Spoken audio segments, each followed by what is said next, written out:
সাধারণত আমরা প্রায় বলে থাকি, তোমার সঙ্গে কথা বলার আমার কোনো প্রবৃত্তি নেই, আমার কোনো ইচ্ছে নেই, তাকে গালি দেওয়ার আমার কোনো ইচ্ছে নাই,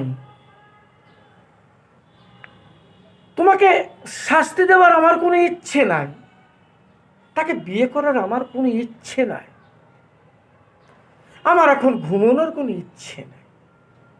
তো এইরকম বাক্যগুলোকে আমরা ইংরেজিতে কীভাবে বলব? এইরকম বাক্যগুলোকে ইংরেজিতে বলতে গেলে আমাদেরকে এর স্ট্রাকচারটা সম্বন্ধে জানতে হবে।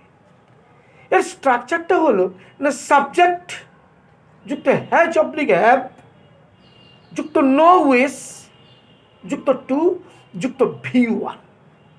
যদি বলি তোমার সঙ্গে আমার ঝগড়া করার কোনো ইচ্ছে নেই,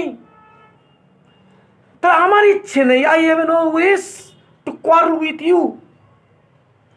তোমার সঙ্গে কথা বলার আমার কোনো প্রবৃত্তি নেই, I have no wish to talk to you a little dot.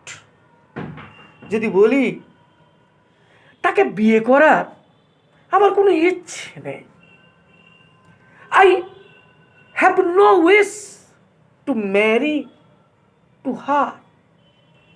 যদি বলি এখন আমার ঘুমানোর কোনো ইচ্ছে নেই, I have no wish to sleep now. আশা রাখি তোমরা ব্যাপারটা বুঝতে পেরেছ।